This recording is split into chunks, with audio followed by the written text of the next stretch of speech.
आसीद् गिरिवरो राजन् त्रिकूटतिथे विसृतः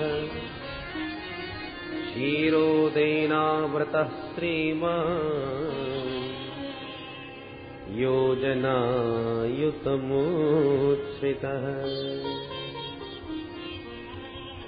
परम मंगलमय भगवत स्वरूप श्रीमद् भागवत महापुराण अंतर्गत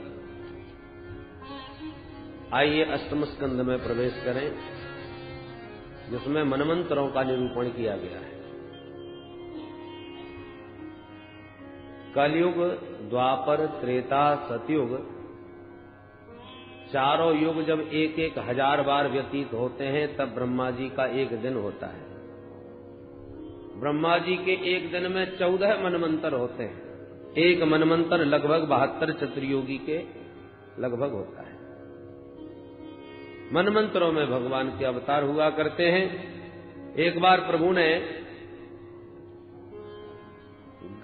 गज का ग्राह से उद्धार करने के लिए हरि अवतार धारण किया। त्रिकूट नामक पर्वत पर गजराज तमाम अपनी हथनियों के झुंड के साथ विहार किया करता था। इतना बलशाली कि सिंह भी इससे भय खाते थे। यद गंध मात्रा धरयो गजेंद्रा। और एक दिन ग्रीष्म के आतक से संतप्त गजराज सरोवर में जल पीने परिकर के साथ गया। पानी पी करके तो प्यास बुझाई, पर उसी जल में प्रविष्ट होकर के जल क्रीड़ा करने लगा। पानी जब बहुत ज्यादा मैला होता चला गया, तो उसी में बैठे हुए एक ग्राहक को क्रोध आ गया। उसने आकर के गजराज का पैर पकड़ लिया। पहले तो गजराज ने विचार किया कि नन्हा सा जीव मेरा क्या बिगाड़ सकता है, मेरे डर से तो बड़े बड़े सिंह पलायन करते हैं। पर जब अपना बल पराक्रम पूरा लगाने पर भी अपना पैर छोड़ा नहीं पाया, तो समझ गया ये साधारण नहीं। हथनियों की ओर इशारा किया कि आप ही बचा रहो। तो सब परिवार ने मिलकर के पूरा बल दिखाया, फिर भी ग्राह ने पैर नहीं छोड़ा। बहुत समय तक युद्ध चला। अंततोगत्वा इसका सारा परिवार सनई सनई खिसकने लगा। अब गजराज पुकारने लगा, देवियों कहां जा रही हो, मुझे अकेला छोड़ के इस संकट में। हथनियों ने कहा, महाराज अब तुम्हारे कारण कोई पूरा परिवार यहां बैठा बैठा भूखों तो नहीं मर सकता। हाथी को वैराग्य हो गया। संसार का वास्तविक स्वरूप सामने आ गया। जब तक मुझ में बल था, पराक्रम था, तो सब झुंड मेरे साथ चलता था। और आज एक छोटे से मगर ने पैर पकड़ा तो सब मेरा साथ छोड़ के भाग गए। अब पता चला कि ये तो सब मेरे सुख के साथी थे। श्री नानक जी महाराज कहते हैं, प्रीतम जान लियो मन माही, अपने सुख से ही जग बांध्यो, कोहू काहू को नाही। सुख में आन सबई मिल बैठत रहत, चहू दिस घेरे, पर विपत्ति पड़ी सब ही संग छाणत, कोहू न आवत ने। हाथी की बात समझ में आ गई, पर यह बात हमारी समझ में नहीं आती। देहाभिमान लिए हम हाथी की तरह उन्मत्तवत विचरण करते हैं, परंतु जब मृत्यु रूपी मगर पैर पकड़ता है तो जकड़ता ही चला जाता है। परिजनों के सेवा की भी एक सीमा है। अंततोगत्वा वो भी भगवान से प्रार्थना ही करने लगते हैं, महाराज अब इनकी जल्दी सुनो। पर इसके बाद भी आसक्ति नहीं छूटती। गजेंद्र ने जब समझ लिया तो तुरंत सबसे चित्त हटाकर गोविंद के चरण कमलों में ध्यान लगाया और बड़ी अद्भुत स्तुति करी। परंतु इसकी स्तुति में एक बार भी किसी देवता का नाम नहीं। ओम नमो भगवते तस्मै यत एतच्चिदात्मकम् पुरुषायादि बीजाय परेशाय विधीमहि। जो इस समस्त जगत का मूल कारण है, जिसने समस्त जगत का सृजन, पालन और संहरण करने का जो मूल हेतु है, उस परम तत्व को मेरा प्रणाम है। पर वो है कौन? नाम किसी का नहीं। एवं गजेन्द्रम उपवर्णित निर्विशेषम ब्रह्मादयो विविध लिंग विधाभिमाना। ब्रह्मादिक देवता सब देख रहे हैं, समझ रहे हैं, परंतु विचार कर रहे हैं, जब हमको पुकारता नहीं, हमारा नाम लेता नहीं, तो हम क्यों दौड़े? प्रभु ने विचार किया कि ना, इतनी बढ़िया स्तुति और नाम किसी का नहीं, तो ये स्तुति किसकी मानी जाए? अंत में निर्णय प्रभु ने लिया कि जो किसी की स्तुति नहीं सो हमारी। और भगवान अपना नाम सुने बिना ही गरुड़ारूढ़ होके दौड़ पड़े। और जब गजेंद्र ने देख लिया कि गोविंद आ रहे गरुड़ पर, तब इसने नाम लिया। सोन्तरस्तरुश्चुर बलेन गृहीतार्तो दृष्ट्वा गरुत्मति हरिंखोपात चक्रम उत्क्षिप्य साम्बुजकिरम गिरिमाह कृच्छ्रान नारायणाखिल गुरु भगवन नमस्ते। जब देख लिया नारायण आ रहे हैं गरुड़ पर मेरी रक्षा के लिए, तो डूबते डूबते सरोवर से अपनी सूंड के द्वारा एक कमल उखाड़ लिया और वही कमलाकांत के चरणों में चढ़ा दिया। भगवान ने देखा ये तो बिल्कुल डूबा जा रहा है। तुरंत भगवान ने तीव्र गति से उसकी सूंड को पकड़ा और बाहर खींच लिया। जैसे ही प्रभु ने हाथी को बाहर निकाला, तो मगर भी पैर से खिंचा चला आया। ग्राहाद विपाटित मुखाधरिणा गजेन्द्रम, अरिणा चक्रेण ग्राहात मुखात विपाटितवान। भगवान ने अपने दिव्य सुदर्शन चक्र से उस ग्राह का मुख फाड़ दिया और गजराज का उद्धार कर दिया। बोल भक्तवत्सल भगवान की। संकट में गजराज, उसी ने पुकारा गोविंद को, पर गोविंद ने आते ही सबसे पहले उबारा ग्राह को। ग्राह का उद्धार पहले, गजराज का बाद में हुआ। क्यों? मानो प्रभु कहना चाहते हैं जिसने मेरे चरण पकड़ लिए उसका उद्धार तो होना ही होना है, पर जो मेरे भक्त के चरण पकड़े बैठा है, पहले मैं उसका उद्धार करता हूं। भगवान ने दोनों का ही उद्धार किया। दोनों ही शापित थे। ये जो मगर है वो पूर्व जन्म का हूहू नाम का गंधर्व था। परिहास करता रहता था, लोगों का मनोरंजन करना ही इसका कार्य था। देवताओं में कुछ गंधर्व हैं जो सबको प्रसन्न रखने के लिए ही विविध चेष्टाएं करते हैं। इनका नाम ही है हा हा हू हू, क्योंकि सबको हंसाते रहते हैं। तो ये हू हू नाम का गंधर्व था। सरोवर में स्नान करने आया और एक देवल नाम के ऋषि अपना स्नान करके सूर्य भगवान को अर्घ्य दे रहे थे। इसको परिहास सूझा और डूब करके पैर पकड़ लिया। महात्मा घबरा गए, बचाओ बचाओ चिल्ला करके भागे। उन्होंने सोचा न जाने किसने पकड़ लिया। तो ये बाहर निकल के हंसने लगा। कहो महाराज जी डर गए? महाराज जी के तो पसीना झूठ गए।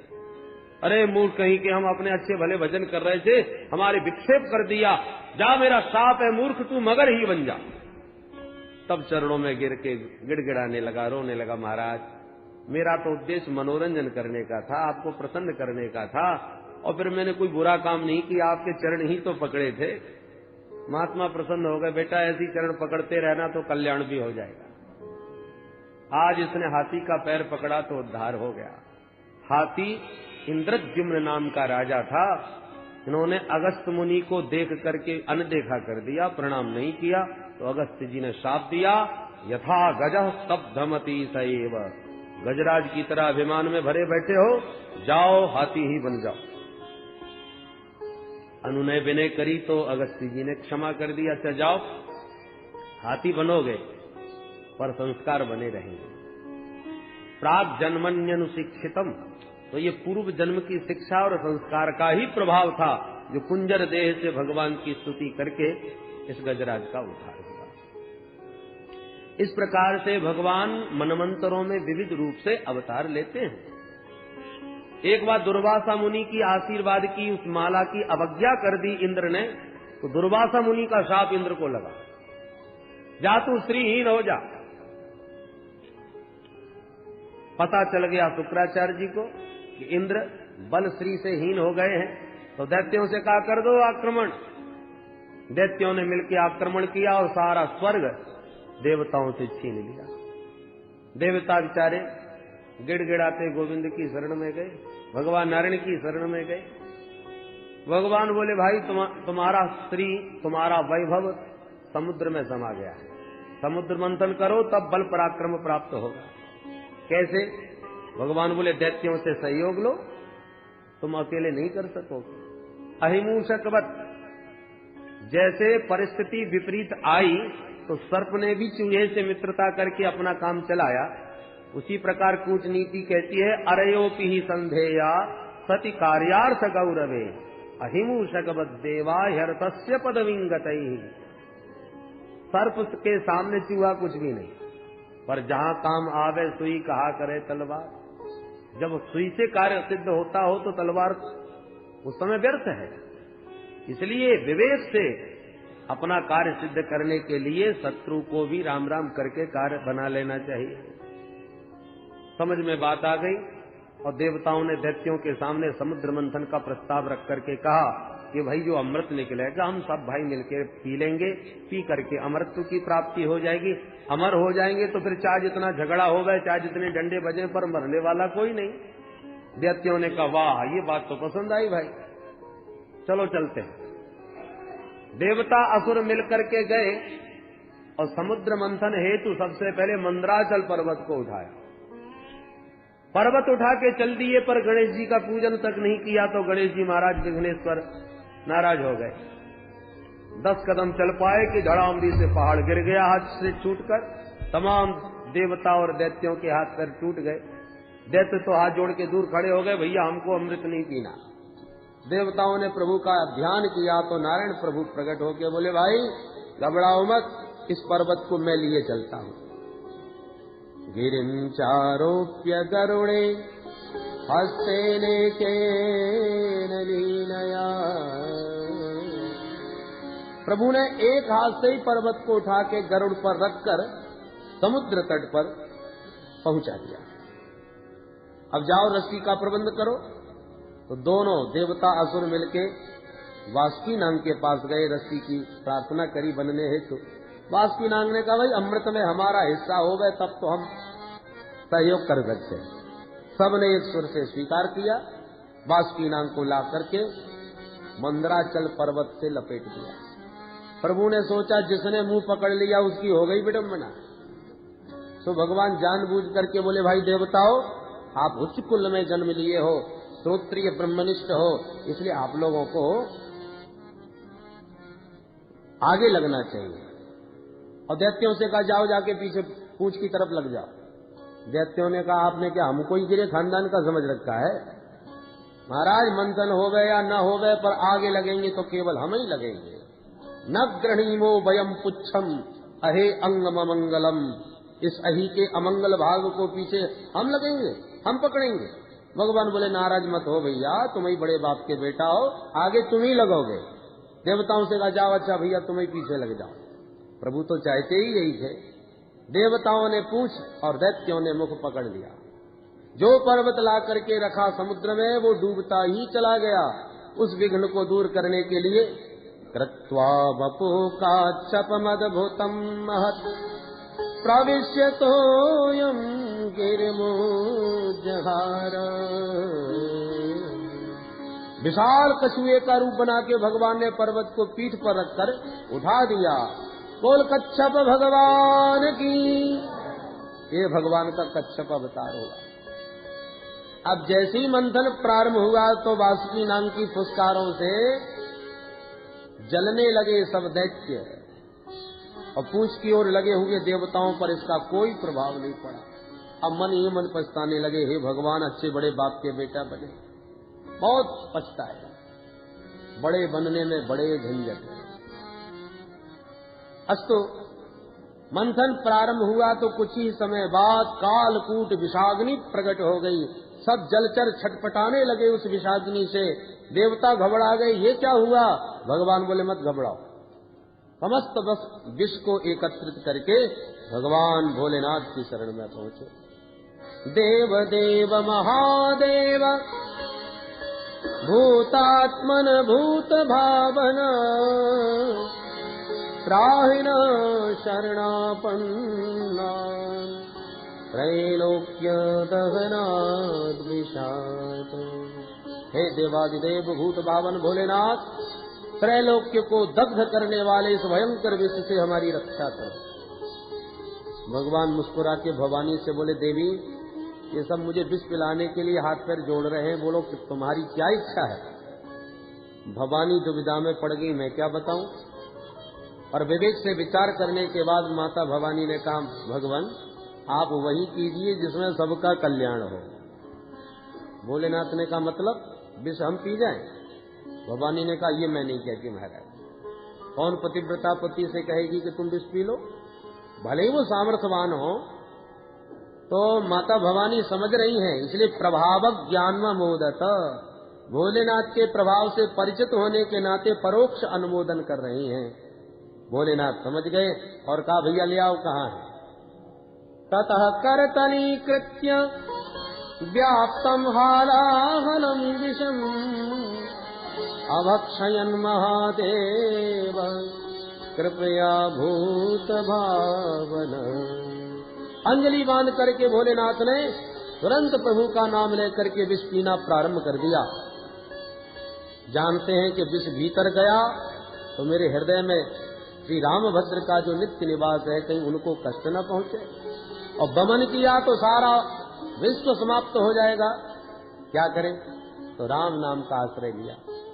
रा कहने से मुंह खुल जाता है, माँ कहने से मुंह बंद हो जाता है। तो रा कहा और मुंह खोल करके सारा विष मुख में डालने के बाद माँ कह के मुंह बंद कर लिया। और राम नाम के बीच में सारा विष गले में अटका लिया, न भीतर उतारा न बाहर। नाम प्रभाव जान शिवनी को, नाम प्रभाव जान शिवनी को, कालकूट फल दीन अमी को, कालकूट फल दीन अमी को, नाम प्रभाव जान शिवनी को, नाम प्रभाव जान शिवनी को। नाम के प्रताप से विष को भी अमृत तुल्य बना लिया भगवान शंकर ने। भोलेनाथ का कंठ एकदम नीला हो गया, भोलेनाथ का नाम नीलकंठ हो गया। वो नीलकंठ भगवान यच्चकार गले नीलम तच्च साधोर विभूषणम। सुखदेव जी कहते हैं, परीक्षित साधुओं का यही आभूषण होता है। साधुओं का आभूषण है परमार्थ।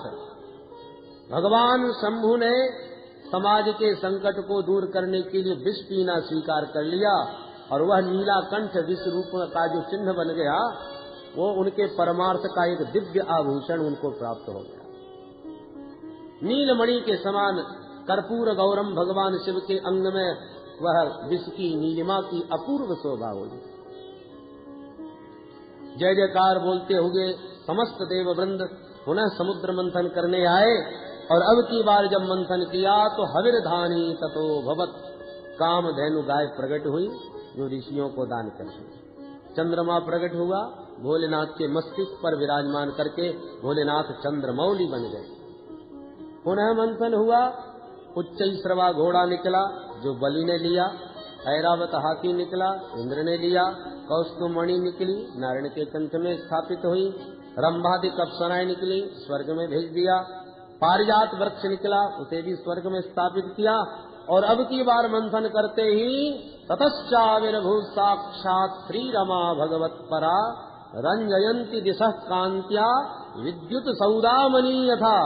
जैसी नीले आकाश में अचानक बिजली चमक पड़ती है, ऐसी जल राशि के सागर के मध्य भगवती श्री का प्रादुर्भाव हो गया। वो लक्ष्मी मैया की। लक्ष्मी के दिव्य सौंदर्य माधुर्य को देखकर विमुग्ध हो गए सब देवता और दैत्य। भगवान बोले एक काम करो, सब पंक्तिबद्ध बैठ जाओ, वरमाला इनके हाथ में, जिसे चाहेंगी पहना देंगे। एक लाइन में दैत्य, एक में देवता, एक लाइन में बड़े बड़े महात्मा भी चमीटा गाड़ के बैठ गए। वरमाला लेके संतों की पंक्ति में प्रथम प्रवेश किया तो सबसे आगे बैठे थे महात्मा दुर्वासा मुनि। दुर्वासा जी को देखकर भगवती लक्ष्मी विचार करने लगी, नूनम तपो यस्य न मन्यो निर्जयो। निश्चित रूप से ये महान तपस्वी हैं, पर न मन्यो निर्जय, क्रोध पर इन्होंने विजय प्राप्त नहीं की। इनकी नाक पे ही गुस्सा रखी रहती है, इसलिए प्रणाम करके आगे बढ़ गए। इस प्रकार एक एक करके सबको कोई न कोई दोष दिखाती हुई लक्ष्मी जी आगे बढ़ती गई। भगवान शंभु का दर्शन किया। तेजस्वी, तपस्वी और भोले भाले भी हैं। परे यत्रो भयम कुत्र च सौख्य मंगल। भोले भाले भी हैं, तपस्वी भी हैं, पर वेश बड़ा अमंगल है, इसलिए प्रणाम करके आगे बढ़ गए।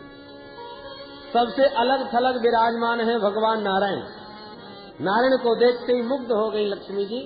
सुंदर हैं, स्वभाव से भी सुंदर हैं, स्वरूप के भी सुंदर हैं, अलंकार भी सुंदर हैं। मंगलम भगवान विष्णु, मंगलम गरुड़ध्वज, मंगलम पुंडरीकाक्ष, मंगलायतनम हरि। सब कुछ मंगल रूप है, पर थोड़ी सी कसर यहाँ भी है। यहाँ क्या कमी है? सुमंगल कश्चन कांक्षते हि माम। सुमंगल तो है, पर माम न आकांक्षते। और जिस प्रकार से टुकुर टुकुर मुझे देख रहे हैं और इनके सामने घंटा भर से खड़ी हूँ, एक निगाह उठा के भी हमको नहीं देखा। माम न आकांक्षते, मुझे पाने की आकांक्षा इनमें नहीं है, पर ये दूषण नहीं भूषण ही है। ऐसा विचार करके नारायण के कंठ में वरमाला डाल ही दी। वो लक्ष्मी नारायण भगवान की। लक्ष्मी जी का स्वभाव है, जो हाथ धो के उनके पीछे पड़ जाता है, लक्ष्मी जी उसको खूब नचाती हैं। और जो लक्ष्मी जी की उपेक्षा करके बैठ जाता है, लक्ष्मी जी उसके पीछे पड़ जाते हैं। लक्ष्मी जी ने नारायण को ही चुना, वो तो शाश्वत उनकी बामा है। सुखदेव जी कहते हैं, परीक्षित, अब समुद्र मंथन जब आगे हुआ तो वारुणी देवी प्रकट हुई, जो दानवों ने ग्रहण करी। अब पुनः मंथन होते ही साक्षात भगवान धन्वंतरी अमृत का कलश लेके प्रकट हो गए। बोल धन्वंतरी भगवान की। अमृत का कलश देखते ही दैत्यों ने इशारा किया, देर करने की आवश्यकता नहीं, और मार झपट्टा अमृत का कलश छीन करके 9 2 11 हो गए। देवता बेचारे ले गो करके रह गए। भगवान मुस्कुरा करके बोले, माँ खिद्यत मिथोर्थम्ब साधयस्ते स्वमाया। आप लोग खेद न कीजिए, मेरे आश्रित जो रहते हैं उनके गए हुए पदार्थ भी उनके पास आ जाते हैं, और जो मेरे चरणों से दूर चले जाते हैं उनके आए हुए पदार्थ भी उन्हें छोड़ के चले जाते हैं। भगवान अंतर्धान हुए। दैत्य लोग लेके तो भाग गए अमृत कुंभ, पर आपस में झगड़ा करने लगे।